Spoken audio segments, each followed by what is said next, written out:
para repasar esto como les comenté ayer, pero bueno, sinapsis no es tan difícil, que es el tema que nos toca ver hoy, pero lo más difícil es por ahí entender la parte de impulso nervioso.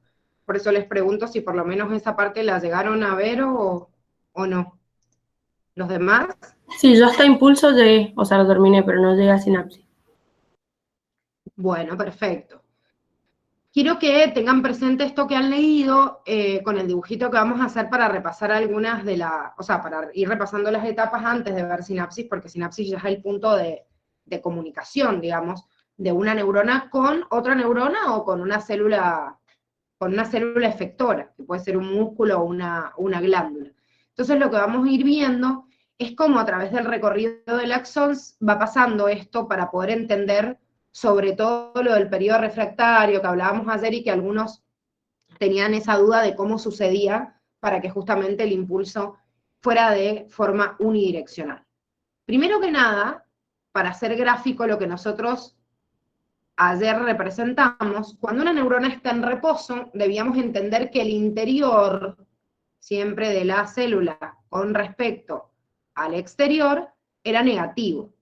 ¿Esto por qué era? Y porque yo saco el potencial de equilibrio de cada uno de los iones y por ende saco la ecuación de Nernst, que como dijimos era la sumatoria de todos los potenciales de equilibrio de todos los iones, y saco un potencial estable en reposo de la célula, que en cada célula podía ser distinto.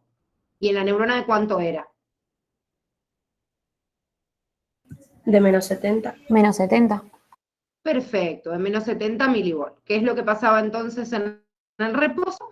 Estaban todas las cargas como contentas con sí mismas de acuerdo al estado estacionario de la neurona. Cuando yo represento un pedacito de axón y lo dibujamos así, o sea, dibujamos un trecho del axón, pero recuerden que desde el cuerpo neuronal se extiende toda, obviamente, el axón hasta el final, hasta el botón sináptico, que es lo que vamos a ver ahora. Bueno, después de todo esto, ¿qué es lo que pasa después? Que es la sinapsis, pero en el reposo yo tengo a la neurona de esa manera. Bien. Ahora, en esta neurona llegan determinadas señales, y esas señales pueden superar un umbral o no. Si superaban el umbral, nosotros decíamos que comenzaba lo que vamos a llamar, lo vamos a poner acá como segundo paso, el potencial de acción, y el primer paso, ¿cuál era? De ese potencial de acción. Este no creo. ¿Cuál era la primera etapa del potencial de Alterar acción? la polaridad de la membrana. Bueno, ¿y cómo se llamaba la primera fase de alteración de esa polaridad?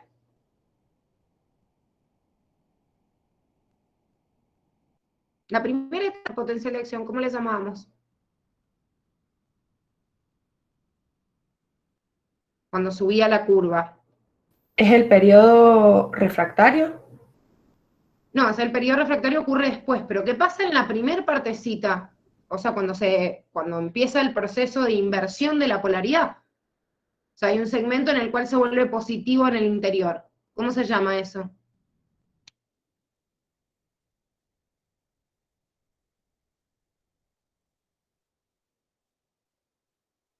En la primera gráfica, chicos, cuando sube la curva y llego hasta más 40 milivolts, ¿cómo se llama?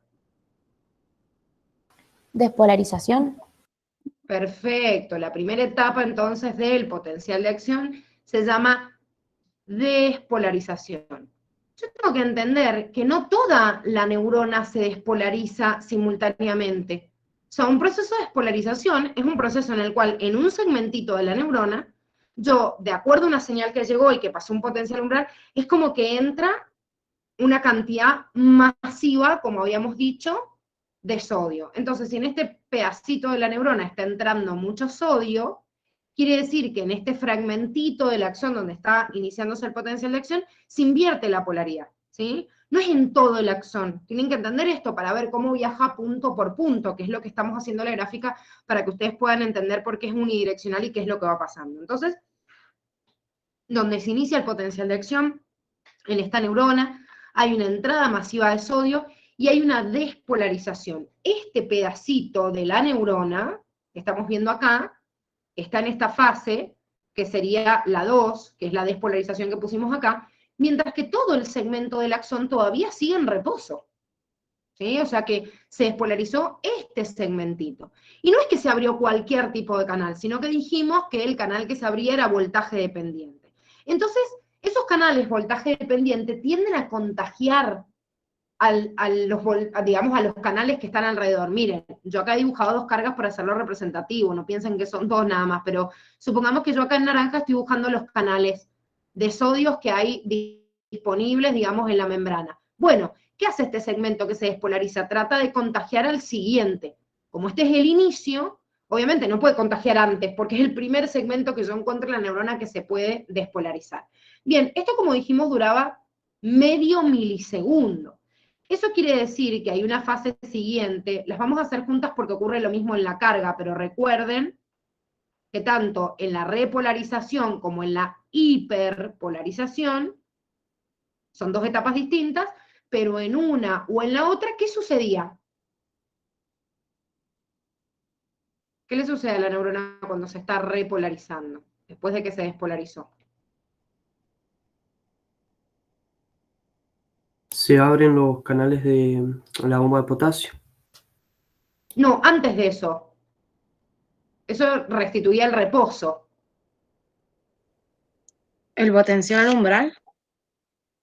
Eso era el primero, Ah, antes de que se despolarice. Pero después de que se despolarizó, llegó un pico de más 40 milivolts, después se vuelve negativo de vuelta. ¿Por qué? ¿Qué pasa después de que se abrieron esos canales de sodio?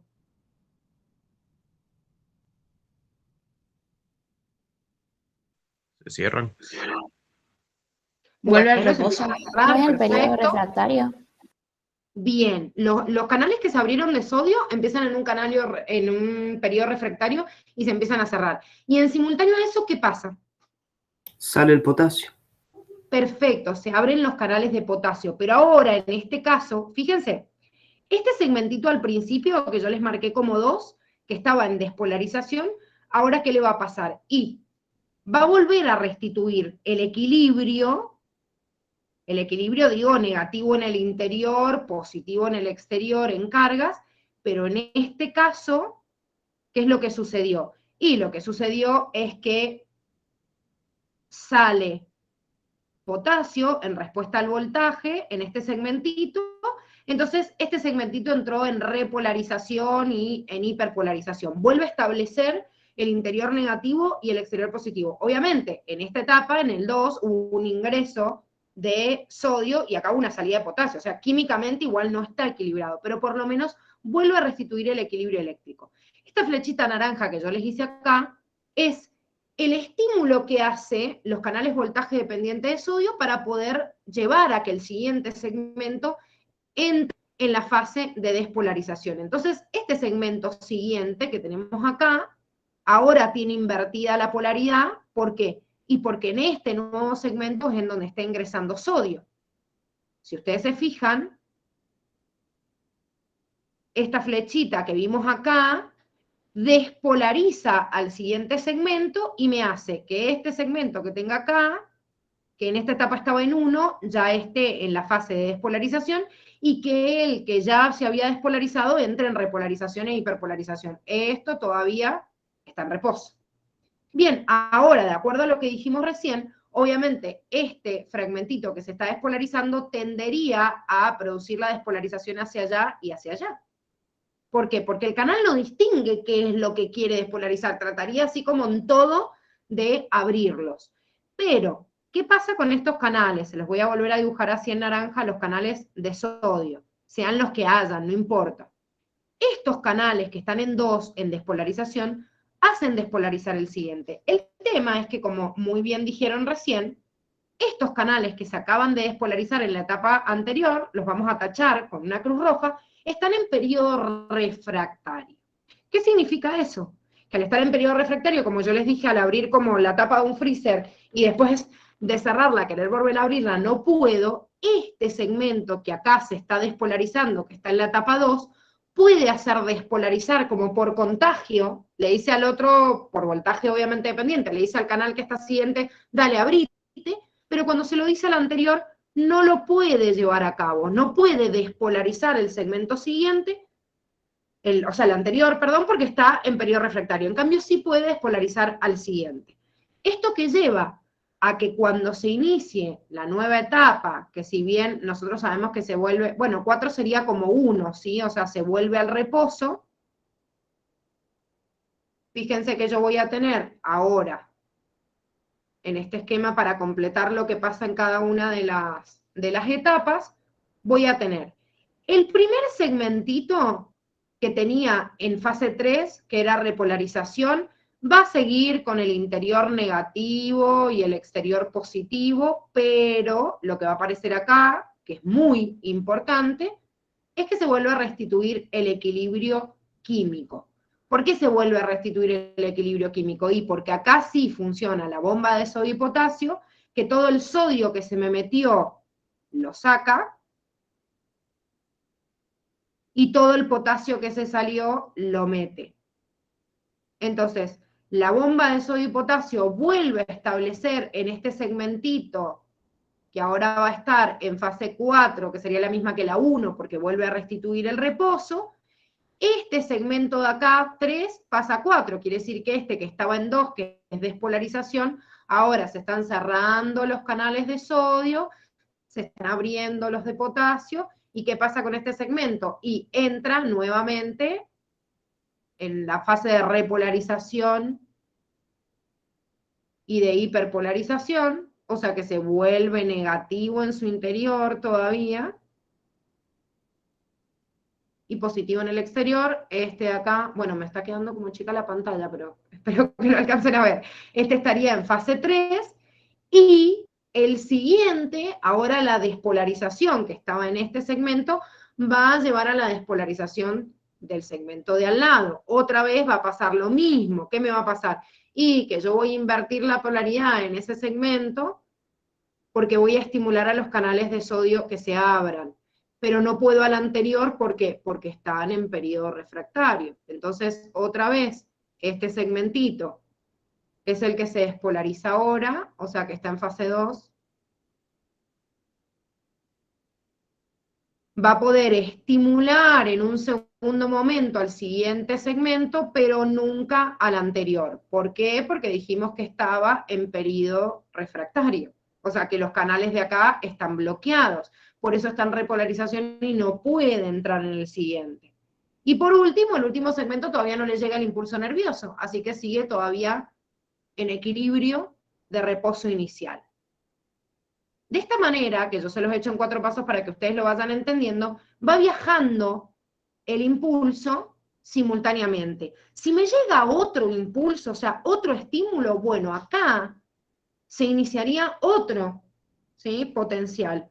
Pero si no llega, ¿se acuerdan que habíamos dicho que el potencial tenía la misma intensidad, siempre llega, o sea, cuando yo dibujo la gráfica así del potencial de acción, siempre llego a más 40 milivolts, y no llego a más porque puede ser más intenso, no, era el todo nada, siempre llego a 40 y después llego al punto, digamos, en hiperpolarización de menos 90 y siempre se maneja entre esos valores. Sin embargo, yo puedo repetir y la frecuencia del impulso sí puede modificarse si acá llega otro estímulo. Entonces, ¿cuánto demoraba todo esto que estamos viendo acá? O sea, de aquí que ocurren estas 4 etapas, que yo se los mostré secuenciales, en esta gráfica, ¿cuánto nos demorábamos? En tiempo.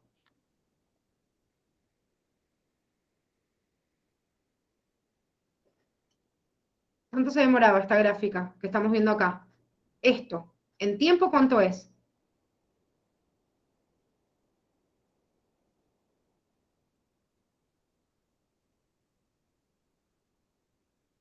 Es importante este dato, chicos. Sí, en la gráfica. 3 milisegundos.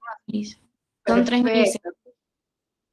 Exacto, Anto, son 3 milisegundos. En 3 milisegundos todo esto ocurrió en este tramo. Y empieza en el siguiente, o sea, fíjense que va a ir secuencial, o sea, me voy a demorar el mismo tiempo en transferir la información en una neurona que mide 1 centímetro, en una que mide 1,5 metros, como por ejemplo de la punta del dedo gordo hasta la columna. No, no me voy a demorar lo mismo, porque cada segmentito se va a demorar 3 milisegundos en poder estimular al siguiente, ¿sí? Entonces, en todo ese tiempo que yo ocupo para poder despolarizar el segmento siguiente, yo me voy a ir demorando 3 milisegundos en cada uno de ellos. Ahora, si llega otra señal y otro potencial de acción desde acá, bueno, si se llega a superar el umbral, obviamente siempre desde el inicio, se vuelve a comenzar, lógicamente, otro potencial de acción. Entonces yo puedo repetir la frecuencia en el tiempo, lo que no puedo repetir, o sea, lo que no puedo variar es la intensidad. Ahora, ¿qué es lo que pasa? Y esto que es lo que vimos al final, cuando yo tengo en realidad una neurona que está mielinizada, ¿sí? O sea, que tiene una banda de mielina. Bueno, a ver, esto que nosotros acabamos de graficar, cuando yo tengo una célula que tiene una neurona que es mielínica, que en el caso de nosotros son la mayoría, es todo un oligodendrocito célula de Schwann que se da vuelta, yo se los voy a hacer así como un rulito en una partecita del axón, ¿no? Entonces, esto es una sustancia grasa. La vaina de mielina, que es la misma célula, o sea, la célula de Schwann o el oligodendrocito, pero que tiene grasa y que lo envuelve, crea un sistema aislante. ¿Esto qué quiere decir? Fíjense que nosotros acá teníamos, por ejemplo, vamos a dibujar de la misma forma que recién, el interior negativo, el exterior positivo si la célula está en reposo, y supongamos que inicia un potencial de acción en el primer segmento. Esperen que termine el dibujito. Supongamos que acá comenzó el potencial de acción. Bueno, ¿qué pasa en realidad con esta banda, digamos, con este axón que está de forma mielínica cubierto por esta sustancia grasa? Esto entró en despolarización, este segmento, ¿no? Y va a ir punto por punto. Ahora, cuando se encuentra una banda de mielina, la banda de mielina es un aislante, pero la distancia de este aislante hace que en realidad la despolarización de los canales de sodio de este segmento llegue a despolarizar el siguiente. Si no llegaría, sería toda la banda aislante y la corriente no traspasaría. O sea, que tiene que tener pedacitos o agujeritos, que son estos que vemos acá, y que se los llama nodos de Rambier. En los nodos de Rambier es en el lugar en donde ocurre el proceso de despolarización. Entonces yo voy despolarizando segmento a segmento, segmento a segmento. Me encuentro una banda de mielina, salto. Segmento a segmento. Tiene que ser lo suficientemente chiquitita esta banda de mielina para que la estimulación del potencial de acción y la despolarización de estos canales de sodio inciten a que se abran los siguientes que están después de la banda de mielina. Entonces, claro, de esta manera, en vez de hacer este segmento, miren, en una banda no mielínica, se los hago como en representación con puntitos, el impulso nervioso viajaría así. Esto hace en un axón no mielínico. En uno mielínico, ¿qué hace? Y hace punto a punto, se encuentra una banda de mielina, salta. Punto a punto, salta. Punto a punto, salta. Entonces, al hacer esto, aumenta la velocidad, porque como dijimos recién, me demoro 3 milisegundos cada vez que ocurre en cada una de esta etapa. Despolarizo, repolarizo, hiperpolarizo, vuelvo al reposo. Hago todo eso, me demoro 3 milisegundos. Imagínense que todos los 3 milisegundos que ocurrirían en todo este tramo donde está la banda de mielina, me los salto. Entonces, por eso voy más rápido. Y por eso logro llegar al objetivo de una forma más eficiente. ¿Se entiende?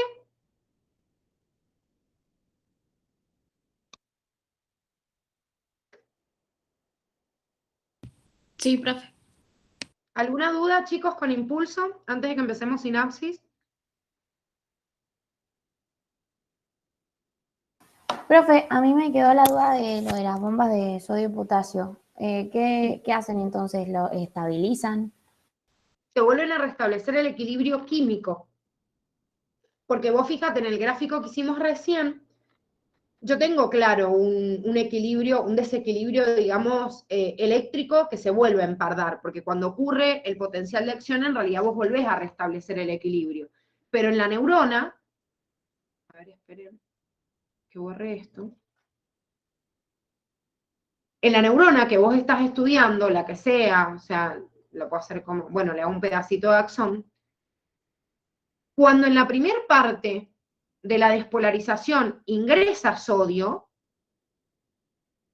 yo tengo mucho sodio adentro en ese segmento de la neurona y llego, digamos, a un equilibrio de más 40 milivolt que está cerca del punto de equilibrio del sodio. Después sale potasio. Y digo, bueno, llego más o menos con la hiperpolarización, llegas a menos 90, pero incluso pasa por menos 70 y digo, ah, bueno, listo, como la célula acá estaba en menos 70 milivolts, yo volví a llegar a la carga eléctrica. Sí, claro, pero el tema es que no tengo equilibrio químico, porque fíjate que en el proceso de despolarización ingresó sodio, y en el proceso de hiperpolarización y de repolarización sale potasio. Entonces, más allá de que yo necesite volver a menos 70 milivolts, lo importante es que alguien me tiene que sacar ese sodio que ingresó en esta primera fase y alguien me tiene que meter el potasio. Esto es lo que hace la bomba de sodio y potasio y lo hace con gasto energético. ¿Sí? Entonces, más allá de restablecer esto, que estaban como cerquita los valores eléctricos, yo necesito volver a restablecer este valor químico. En la etapa 1 o despolarización, ingresa sodio, después sale potasio. Bueno, alguien me tiene que sacar el exceso de sodio y meterme el potasio y volver a restablecer no solo el equilibrio eléctrico, sino el equilibrio químico de esa neurona. Para eso sirve la bomba de sodio y potasio. ¿Se entiende? Sí, profe, gracias. A mí me quedó claro. Perfecto. ¿Alguna otra duda de esto?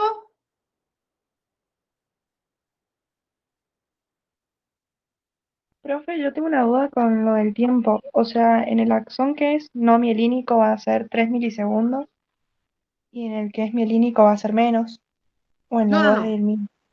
No. El potencial, o sea, la fase, digamos, la intensidad que yo tengo en la transmisión de un solo potencial es de 3 milisegundos, siempre, en el mielínico y en el amielínico, siempre es 3 milisegundos. Pero es 3 milisegundos cada vez que ocurren estas etapas. Vieron que yo recién les hice un pedacito de un axón y les decía, hay uno que está en fase 1, el otro en 10, el otro en 2, el otro en 3, el otro en 4, y se va traspasando. Cada vez que vos saltás y se despolariza el siguiente segmento, en completar todas las fases te demorás 3 milisegundos. Pero en la longitud total del axón, en una banda, o sea, en un axón que tiene mielina, va a ir de forma saltatoria, entonces se va a demorar menos tiempo. ¿Cuánto? Y depende de la longitud del axón. O sea, depende de lo que mide el total, ¿sí? Pero el potencial siempre en hacer esto, por eso tiene la misma intensidad, dura el mismo tiempo, que son 3 milisegundos. Pero suponete que vos acá tenés un axón que mide, no sé, 1 metro, y acá tenés un axón que mide 1 metro, pero la diferencia es que este tiene las bandas de mielina, ¿sí? Entonces, al tener las bandas de mielina, hace que el impulso, les estoy haciendo un ejemplo, ¿sí? Hace que el impulso sea saltatorio. Entonces, si se inicia un potencial de acción que dura 3 milisegundos en este, bueno, suponete acá, te demorás 0,3 milisegundos. Después salta la siguiente fase, no sé, se demora otros 3, 0,3, perdón, no 0,3, sino 3, no sé por qué estoy poniendo eso. Estoy pasando de unidad. 3 milisegundos, ¿sí? En esta. Vuelve a saltar 3, acá 3, acá 3, bueno, así punto a punto. Entonces en esto se va a demorar un tiempo total. Suponete, no sé, que te doy un ejemplo total del tiempo, digamos, que tiene el axón y digo, bueno, en esto me demoro, qué sé yo, 1 minuto. Bueno, acá, si bien cada puntito que yo hago también son 3 milisegundos, esto lo multiplico por la cantidad de recorrido que yo voy a hacer, y como acá salta, todo eso me lo ahorro, y acá salta y también me lo ahorro, y acá salta y también me lo ahorro. Entonces quizás todo eso ocurrió, no sé, en 2 segundos en vez de 1 minuto. O sea, la sumatoria total te da que un axón mielínico es más rápido, pero cada punto que vos vas saltando punto a punto, siempre demora 3 milisegundos, porque es lo que demora en concretarse esa fase del potencial de acción. Despolarización, repolarización, hiperpolarización y volver a restablecer el reposo. ¿Se entiende? Sí, gracias, profe. No, de nada. Bueno, ¿alguna pregunta más? Profe, o sea que en cada segmento va a pasar lo mismo. Digamos, primero va a pasar el reposo y todos los puntos que nos dijo. Exactamente, siempre. Y son secuenciales. O sea, el Ujú. mismo segmento, cuando le llega el potencial de acción, se despolariza, luego se repolariza, después se hiperpolariza y vuelve al reposo. Así, en el mismo segmento. Y en el siguiente está pasando en una escalada de tiempo lo mismo, pero en forma como en escalerita. Por eso uno dice que el impulso viaja en una dirección hacia allá. Y porque mientras que este se despolariza, el siguiente segmento está en reposo, pero después pasa la despolarización y el otro se repolariza y así va transitando a lo largo de todo el axón. Ajá, sí. Bien, perfecto. Les recomiendo igual que vean el videíto este que les... Hay dos videos. Un video que en realidad les habla bien del proceso de cómo se inicia el potencial de acción y les muestra un poquito más los canales, y después hay otro video que se los muestra en la longitud del axón para que lo puedan diferenciar. Mírenlos de forma secuencial, yo les voy a subir otros dos videos más a la plataforma que complementen esta parte de neurona, pero esos dos me parecen los más importantes porque en realidad son los que me representan justamente el potencial de acción que, como les digo, me parece, por lo que opinan, digamos, todos los alumnos, que es lo más difícil de entender. Bueno, ahora les voy a compartir el otro Power con el cual vamos a analizar la última partecita, o sea, qué es lo que pasa cuando yo llego al final de la neurona y me tengo que comunicar con otra, que es justamente lo que sucede en la sinapsis. Bueno, se quedó pensando. Profe. Bueno, ya se va a visualizar. ¿Sí? Los valores que nos da, digamos, en la teoría, ¿esos hay que saberlos? ¿Qué valores? Los de menos 90, menos 70, todo eso. Sí, son importantísimos. Sí, los valores Bien. del voltaje. Sí, los valores del voltaje Sí. son importantísimos porque, como yo siempre, el potencial de acción no varía la intensidad y es al todo o nada, ese valor se repite. Es verdad que a veces les dice alrededor de menos 90, en una parte les dice que llega a más 40 milivolt y en el otro dice que redondea entre más 35 y más 45. O sea, eso depende del tipo de electrodo con el cual yo esté midiendo, y es verdad que por ahí encuentro mínimas diferencias en ese sentido. Pero esos valores de referencia que por lo menos les pone Curtis, aunque ustedes después de otra bibliografía vean otros que están cerquita, pero que no pueden ser exactamente igual, pero no, esos valores de referencia son muy importantes porque no varían en el tiempo. O sea, cada vez que se produce, por eso es intensial todo o nada. Siempre es con ese valor máximo de voltaje y con ese valor mínimo en la hiperpolarización. Así que Bien. sí, son muy importantes. Uh-huh. Bien, bueno, como les decía, cuando yo termino, digamos, de pasar ese impulso nervioso, ese potencial de acción va viajando a lo largo de todo el axón de una neurona, se encuentra con el terminal axónico, que se lo llama también botón axónico, botón sináptico, teledendrón, bueno, tiene un montón de nombres, pero en esa finalización de esta neurona, después de que llegó este potencial de acción, se va a encontrar con algo. Ese algo puede ser otra neurona, como es el dibujito que sale acá, o puede ser que, si es el caso de una neurona motora, se encuentre con una glándula o con un músculo, o sea, con un órgano efector. Quiere decir que una neurona transmite rápidamente la información de forma eléctrica a través de este potencial de acción que viaja punto a punto por el axón, y después cuando llega a la terminal axónica tiene que dar esa señal a alguien, a una célula receptora. La célula que está emitiendo el potencial de acción se le llama célula presináptica, o neurona presináptica o emisora, quiere decir que es la que está antes del punto de unión. Y en la siguiente se le llama célula postsináptica receptora, que en el caso de esta comunicación, como les digo, puede ser una neurona o puede ser un órgano efector, ¿sí? Un músculo o una glándula que lleve a cabo o ejecute la respuesta de este proceso de esta sinapsis. Sin embargo, hay dos formas de comunicarse. Ustedes fíjense que el potencial de acción, nosotros dijimos, fue viajando punto a punto, digo, bueno, lo más rápido es un viaje eléctrico. Y sí, si todo esto que vimos acá, este potencial de acción viajó de forma eléctrica, seguramente acá si hubiera contacto entre una neurona y la otra, sería más efectivo en cuanto a la rapidez, porque justamente transmite de forma más eficiente el potencial de acción. Se sigue excitando la siguiente neurona y listo. Esto es lo que pasa en la sinapsis eléctrica. La sinapsis eléctrica es cuando una neurona se conecta sí o sí con otra neurona a través de uniones nexus. ¿Y por qué les digo sí o sí? Porque una unión nexus en hendidura o gap, como hemos visto, es una unión intercelular de una célula de un mismo tejido. Como yo les dije recién, la célula presináptica se puede unir con una neurona o con un músculo y una glándula. Bueno, nunca va a haber una unión en hendidura entre un músculo y una glándula, porque yo no puedo unir por una unión nexus un tejido nervioso con un tejido epitelial como es la glándula o un tejido muscular, como es el músculo. Entonces, esto solo existe en comunicación neurona a neurona, y sin embargo, aunque sea rápida, no es muy común en los vertebrados, y solo está restringida a algunas zonas del encéfalo. Sí es verdad que en los invertebrados había mucha sinapsis de tipo eléctrica, pero hemos evolucionado a un tipo de sinapsis química. ¿Por qué sucede esto? Porque yo digo, esto es más rápido, comunico, despolarizo a la siguiente, sigo el mismo camino y chau. Pero la sinapsis de tipo química es una comunicación en la cual la neurona presináptica, cuando llega al axón, tiene acumuladas unas vesículas, que son estos circulitos que ven acá, con neurotransmisores acumulados, que son los puntitos que están dibujados en celeste, y a través de un espacio que se llama espacio sináptico o hendidura sináptica, se liberan estos neurotransmisores y son captados por una célula receptora o posináptica, que puede ser una neurona, una glándula, un músculo. ¿Cuál es la ventaja de esto?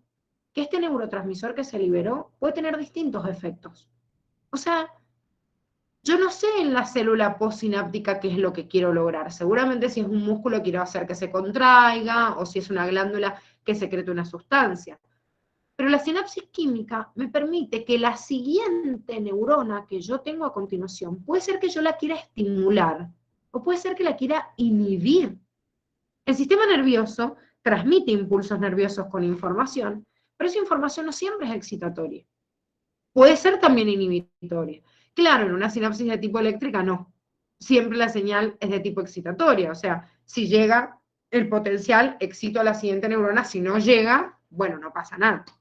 En cambio, la sinapsis de tipo química me permite justamente que yo pueda a la siguiente neurona estimularla o inhibirla en una respuesta. Por eso, evolutivamente, la sinapsis de tipo química ha sido mucho más, o sea, mucho más reconocida y avalada y evolutivamente, digamos, más productiva, y por eso evolucionó tanto y la sinapsis eléctrica se quedó atrás, ¿sí? Entonces, en nosotros, o sea, en los seres humanos y en los vertebrados, tenemos que saber que la mayoría de las sinapsis son químicas y solo hay algunas eléctricas dentro del cerebro, ¿sí? Limitadas al cerebro de los mamíferos o algunos puntos restringidos, y si en los invertebrados es más común. Ahora, hay algo muy importante y que se suma a esto que estábamos viendo, es qué es lo que pasa en este punto cuando hay una sinapsis de tipo química, porque en la sinapsis de tipo química hay un neurotransmisor, hay una hendidura y hay una respuesta que se da desde esa neurona postsináptica en base a algo que se produjo en la presináptica. No es sencillamente pasa el potencial de acción, sigue entrando sodio, sale potasio, bueno, todos los pasos que vimos. Para yo necesitar en una sinapsis química la liberación de este neurotransmisor, que eran estos puntitos celestes que vimos recién, si bien durante todo el axón la despolarización de la neurona se produce por ingreso de sodio, en el terminal axónico, el ingreso del catión que permite la liberación de estas vesículas para que expulsen los neurotransmisores es el calcio y no el sodio, ¿sí? Entonces, toda la neurona se despolariza por entrada de sodio, se repolariza por salida de potasio, bueno, todo lo que ya vimos en el impulso nervioso.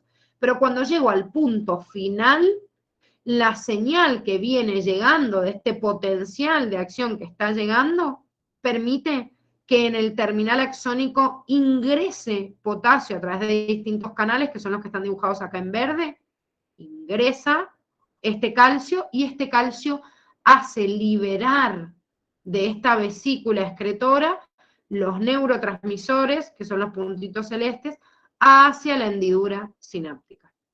Entonces, este neurotransmisor llega a los receptores de la célula postsináptica, que son los que están dibujados acá en rosado, y ahí van a producir un determinado efecto, que ahora vamos a ver. En este caso están ingresando cationes, que pueden ser sodio u otro catión distinto, lo que va a permitir, por ejemplo, acá que se despolarice la neurona siguiente. Vieron que la última parte de tejido muscular, en donde les hablaba de contracción, les decía justamente que la terminal axónica permitía el ingreso de calcio, liberaba un neurotransmisor específico que se llamaba acetilcolina, y la acetilcolina permite el proceso de despolarización de la célula muscular a través del ingreso de sodio, y después en realidad para continuar ese estado de despolarización en el interior de y permitir la contracción muscular en la fibra muscular, bueno, después se salía también calcio desde el retículo sarcoplásmico.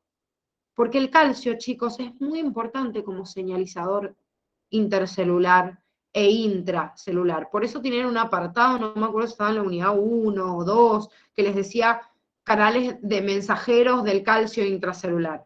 Lo usamos un montón, o sea, siempre que yo voy a liberar una vesícula excretoria, necesito calcio, no solo la vesícula que tiene el neurotransmisor. Lo necesito para contraer el músculo, lo necesito para mediar en realidad el proceso de recaptación de algunas vesículas, de liberación de algunas sustancias. Entonces, es el ion que yo más tengo que consumir con los alimentos todos los días. Y por eso hay tanta reserva metabólica dentro del hueso.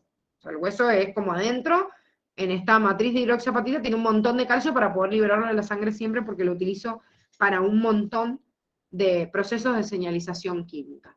Entonces, de acuerdo al tipo de neurotransmisor, o sea, esta sustancia o este puntito que vemos acá en celeste, es el mensaje que va a producir en la neurona postsináptica.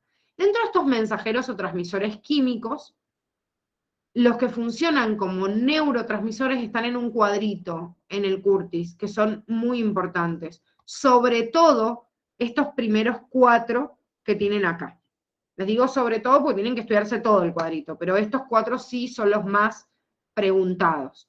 Por un lado, como estábamos diciendo recién, un neurotransmisor que también permite la contracción en el músculo, que es la acetilcolina, pero que no solo está dentro de la conexión con el músculo esquelético, sino que también participa del sistema nervioso autónomo que vamos a ver en la unidad que viene, ¿sí? Sistema simpático y parasimpático.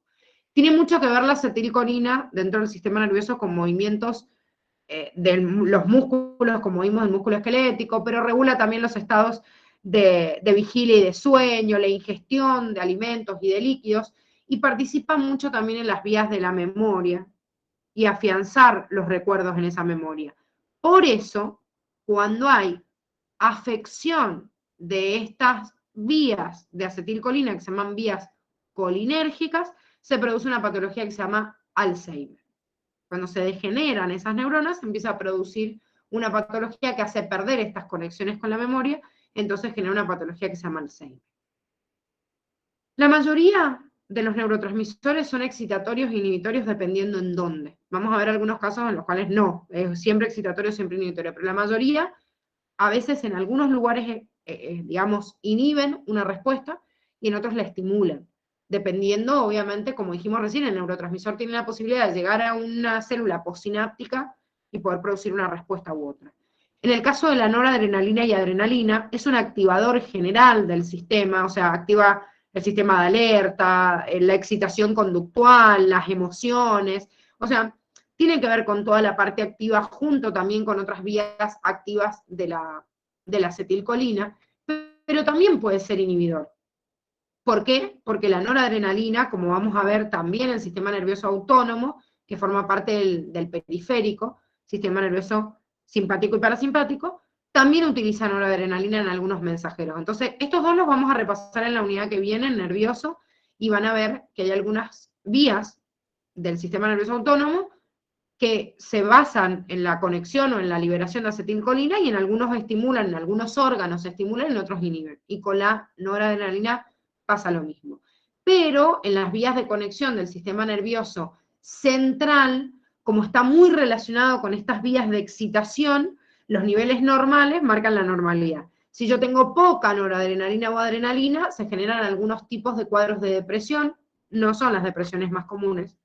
Las depresiones más comunes son por falta de serotonina, pero puede haber falta de adrenalina y noradrenalina, y cuando hay exceso de noradrenalina y adrenalina, se generan algunas manías. O sea que los maníacos a veces tienen fisiológicamente excesos de vías noradrenérgicas o adrenérgicas, que es como se llama las vías de adrenalina y noradrenalina. Los términos norepinefrina y epinefrina son sinónimos de esto, ¿sí? Ojo, porque esto no está acá, pero lo van a ver después en el cuadernillo de endocrino, ¿sí? Noradrenalina o norepinefrina es lo mismo. adrenalina o epinefrina es lo mismo. Bien, la dopamina es un neurotransmisor que también participa en el sistema nervioso central y periférico, maneja muchos circuitos de movimientos voluntarios, no directamente en la contracción del músculo, sino controla el movimiento voluntario, y controla tanto el movimiento y la coordinación de movimientos que cuando se dañan o se lesionan estas vías dopaminérgicas, se desarrolla una enfermedad que se llama enfermedad de Parkinson. Y cuando hay un exceso de secreción de dopamina y como mucha excitación en el movimiento, entonces se generan cuadros en los cuales, no solo en estado emocional, porque también participa en lo emocional, participa también en el movimiento, generando una hiperactividad del sistema nervioso que puede desencadenar en una esquizofrenia. Y en el caso de la serotonina, no me gusta a mí la descripción mucho que hace Curtis porque les habla nada más de la participación en el sueño y en la temperatura, pero la verdad es que la serotonina tiene muchas otras funciones y dentro de ellos tiene que ver con la excitación del sistema nervioso, también controla las emociones y de hecho muchas veces se la llama el neurotransmisor de la felicidad. Y por eso cuando hay faltas de serotonina se generan depresiones. Es más, a veces no falta la serotonina en sí, sino el receptor que la capta, y por eso se dan recaptadores de serotonina, como sucede con como las medicaciones, digamos, más recurrentes que le dan, por ejemplo, a las mujeres que entran en la menopausia, que por la baja de las hormonas sexuales aparece una disminución de la recaptación de serotonina. Entonces, les dan algunos medicamentos, no me acuerdo. Y uno de los más comunes que se llama sertralina, que lo que hace la sertralina es recaptar justamente esta serotonina para poder aumentar, digamos, la estimulación. ¿Por qué? Porque la baja de hormonas sexuales disminuye la recaptación de esta serotonina, entonces la mujer puede entrar como en una depresión que es clínica, o sea, que es propia de la edad, o sea, no tiene la culpa, sino que es la interferencia de esta baja de las hormonas sexuales. Bien, el cuadro sigue, como les digo, todos son importantes, tienen que conocerlos a todos, hemos visto los 4 principales porque son los más preguntados. Recuerden, y esto es lo que les decía de las excepciones, digamos, que el glutamato es un excitador y siempre es excitador como neurotransmisor, y el GABA, o ácido gamma aminobutírico, que es el nombre completo, es un neurotransmisor que siempre inhibe a donde llega. Salvo estos dos, todos los demás como que a veces pueden excitar, a veces pueden inhibir, dependiendo del tipo de lugar en el cual se encuentran, el tipo de circuito dentro del sistema nervioso central o el periférico. Incluso algunos no son sustancias directas, sustancias químicas sólidas, sino que pueden haber algunos que funcionen como neuromoduladores también, como puede pasar con el óxido nítrico, que es un gas, y al ser un gas puede difundir por una determinada zona y cumplir distintas funciones, porque el óxido nítrico, por ejemplo, en el sistema nervioso participa mucho en el aprendizaje en la memoria, y vamos a ver que en otros lugares, como en el corazón, y por eso lo vamos a describir en el sistema circulatorio, puede ser un vasodilatador de determinados vasitos, como por ejemplo los vasos coronarios para evitar un infarto. Entonces, este cuadrito hay que estudiárselo, tenemos que conocer, digamos, la generalidad de los neurotransmisores. No son los únicos que existen, los únicos transmisores químicos, pero sí los que me da de ejemplo Curtis. Tengo que conocer el efecto en el órgano determinado, o si forma parte del sistema nervioso central o del periférico. Ahora, hay un cuadrito en el cuadernillo que les habla de los tipos de sinapsis con respecto a la sinapsis ionotrópica y metabotrópica, que supuestamente figura como un anexo, pero temo decirles que en el examen de este año, de ingreso de este año, lo preguntaron. Y no anularon la pregunta. Así que yo les recomiendo que se lo estudien igual, que ignoren que es un anexo, porque la verdad es que era un contenido que realmente tomaron, y además es muy importante, porque yo digo, bueno, estoy haciendo una sinapsis de tipo, como dijimos recién, eléctrica o química. Bueno, pero a la vez la sinapsis química, que libera un neurotransmisor, puede tener en la neurona postsináptica distintos efectos dependiendo qué es lo que activa en la siguiente neurona. Entonces podríamos decir que esta clasificación es una clasificación de la sinapsis de tipo química, que los clasifica en ionotrópicas y metabotrópicas. Tropismo o punto de acción, iono viene de ion, o sea que cuando la sinapsis en la neurona postsináptica ejecuta la apertura de un canal iónico, que a través del ingreso de los cationes produce la despolarización, yo digo que se llama sinapsis ionotrópica. Pero si llega el proceso, digamos, de despolarización hacia un receptor que es metabotrópico, no ionotrópico, no abre un canal iónico, sino que el receptor metabotrópico actúa sobre el metabolismo de la célula. ¿Y qué hace este receptor metabotrópico? Activa a un segundo mensajero. ¿Qué es un segundo mensajero? Una molécula que está en el interior de esta célula y que tiene como función llevar un mensaje determinado. Los segundos mensajeros más comunes y los que Curtis por ahí les nombra en este y en otras unidades como el endocrino, son el AMP cíclico, que es el mismo AMP, es un nucleótido, ¿sí? Ácido, o sea, adenosina, monofosfato, cíclico porque se cierra en un anillito en vez de estar lineal, el GMP cíclico, que también es guanosina, monofosfato, el calcio, también es un segundo mensajero muy importante, y de ahí existen un montón de proteínas quinasas, de proteínas en realidad que fosforilan, o sea, fosforilasas, que se encargan de agregar fosfatos o sacar fosfatos a determinadas proteínas de adentro y poder producir la señal determinada. En este caso, este segundo mensajero está activando a un canal, pero es un ejemplo, porque en este podría producir la despolarización. Pero imagínense una neurona presináptica que va a llegar a mi célula glandular, no sé, en el páncreas, para que secrete insulina, ¿sí? Porque dijimos que una neurona podía hacer sinapsis y podía llegar como órgano efector a una glándula.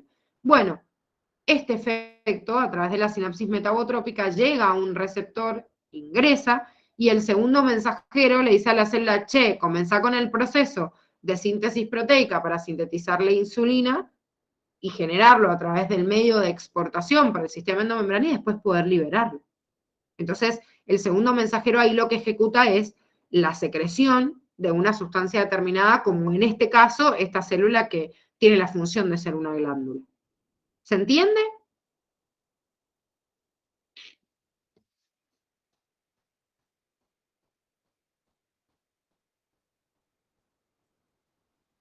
¿Se entiende hasta acá, chicos, o no? Sí, profe. Sí, profe. Bien, perfecto.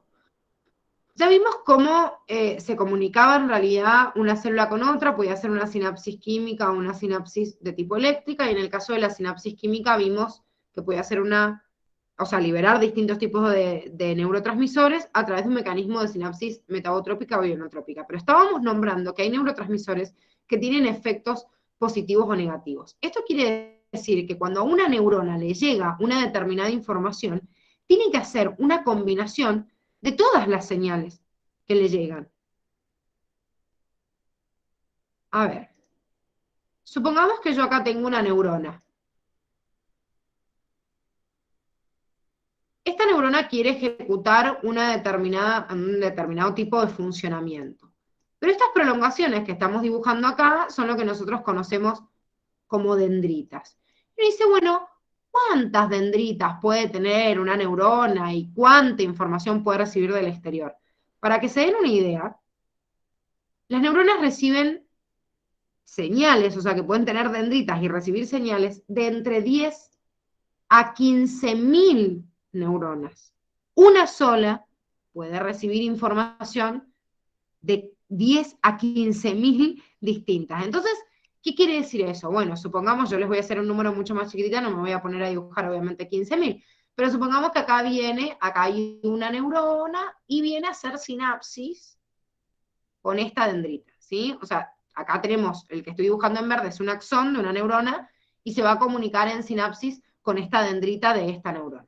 Bueno, acá hay otra neurona más y está llegando a este punto. Acá hay otra neurona más y va a llegar a este punto. Bueno, y así cada neurona que llega hacia cada dendrita. Yo les dibujé 4 acá, bueno, sepan que pueden haber de 10 a 15.000. ¿Por qué integramos la información sináptica? Porque cada una de estas neuronas presinápticas va a llegar a la dendrita de esta neurona y va a poder producir, de acuerdo al neurotransmisor que lidere, una señal negativa o positiva. Como dijimos recién, había neurotransmisores como la acetilcolina, que en un determinado lugar, ¿sí?, puede producir el aumento o la excitación. Pero hay otros neurotransmisores, no sé, como el GABA, que en realidad lo que hacen es inhibir la respuesta. Entonces, cada una de estas neuronas, de acuerdo al tipo de neurotransmisor que liberan, pueden producir una respuesta positiva o negativa. Bueno, supongamos que esta neurona le ejecuta, no sé, una función negativa para que no se despolarice la siguiente neurona. Esta le pasa un neurotransmisor que estimula a esta neurona para que se excite y las otras, no sé, también. ¿Qué quiere decir esto? Que cada neurona recibe señales negativas y positivas y va a tener que hacer una integración de la información sináptica. Hay algunos potenciales que serán excitatorios y otros que serán inhibitorios. ¿Cómo yo saco el potencial excitatorio postsináptico o inhibitorio postsináptico? De acuerdo a la sumatoria de todo esto que dibujamos. Si yo tengo positivo, positivo, positivo y tengo uno solo negativo, bueno, el resultado va a ser que en esta neurona que es postsináptica se genere un potencial excitatorio, bueno, me quedó horrible la letra, que es este que estamos viendo acá. ¿Por qué un potencial excitatorio? Y porque de todas las señales que llegaron, la sumatoria me dio la excitación de la neurona. Entonces, ¿qué pasa en esta neurona? Y como se generó un PEPS, que sería un potencial excitatorio, entonces se genera el potencial de acción y viaja el impulso nervioso a través de este nuevo axón, el cual va a llegar y va a hacer contacto, no sé, puede ser con una neurona, supongamos que acá, qué sé yo, hay un músculo, y la señal de esta neurona iba a llegar a un músculo. Entonces, si se generó un potencial excitatorio, se transita todo el potencial de acción y estimula el músculo. Si acá hubieran habido más señales negativas que llegaban, entonces no se generaba un PEPS,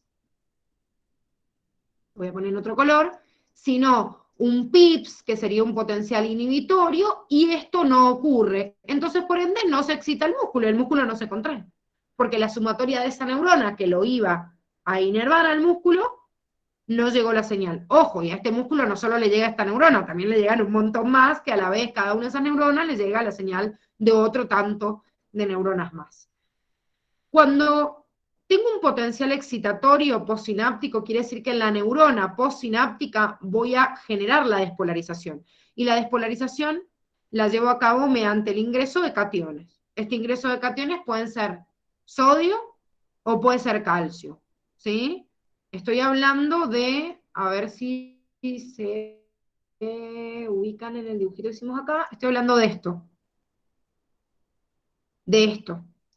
¿sí? O sea, el calcio entraba acá y liberaba las vesículas presinápticas en la sinapsis de tipo química. Bueno, acá vimos, bueno, podía haber un catión que entrara y despolarizara a la membrana siguiente. Bien, está bien, esto pasa concretamente cuando yo haya hecho una sumatoria de los potenciales, me haya dado un PEPS, como vemos acá, y yo ingreso sodio o calcio y despolarizo esa y sigo y continúo, digamos, el potencial de acción por la neurona. Si la sumatoria de todas las neuronas que llegaron me da un potencial inhibitorio, es porque yo en la neurona postsináptica, en vez de entrar un catión, entra un anión, como por ejemplo el cloruro, que produce una hiperpolarización y por ende inhibe la señal.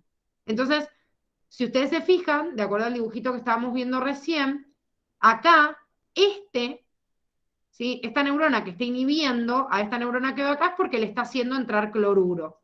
En cambio, todas estas que están excitando, están haciendo entrarle, no sé, sodio, o algunas de estas en vez de hacerle entrar sodio, como dijimos recién, puede hacerle entrar, no sé, calcio. Entonces, en toda esta neurona, de acuerdo al ingreso de calcio que despolariza, o de sodio, y al cloruro que hiperpolariza, bueno, la sumatoria es lo que me da el PEPS o el PIPS para ver qué es lo que pasa en esa neurona y si puede excitarse, generar un potencial de acción y comunicarse con la siguiente neurona.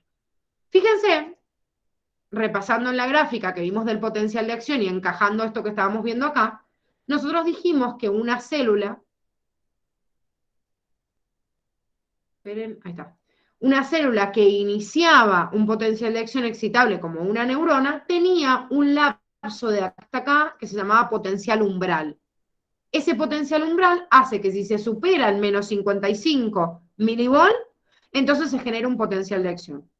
Perfecto. ¿Qué hacen los PEPs o PIPs? Influir en esto. Es más, fíjense que acá les dibujaron dos de estos que serían como los dos pliegues así que suben, que serían dos PEPs. Pero es más, esta baja de acá puede ser un PIP, uno inhibitorio.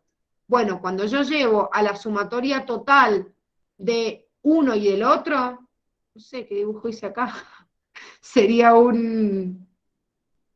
Le voy a poner en otro color. Acá, podría ser esa baja un PIPS, o sea, un inhibitorio. Bueno, sumo los PEPs, los PIPs, todos en total en esto, y si se supera el umbral porque me alcanzó, bueno, entonces se despolariza la membrana y comienza entonces el potencial de acción, que llega siempre hasta el mismo punto, termina siempre, y como dijimos, dura siempre el mismo lapso.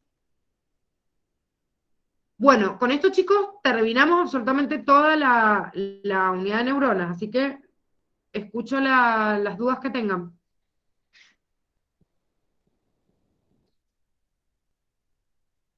Profe, el lunes rendiríamos el TP.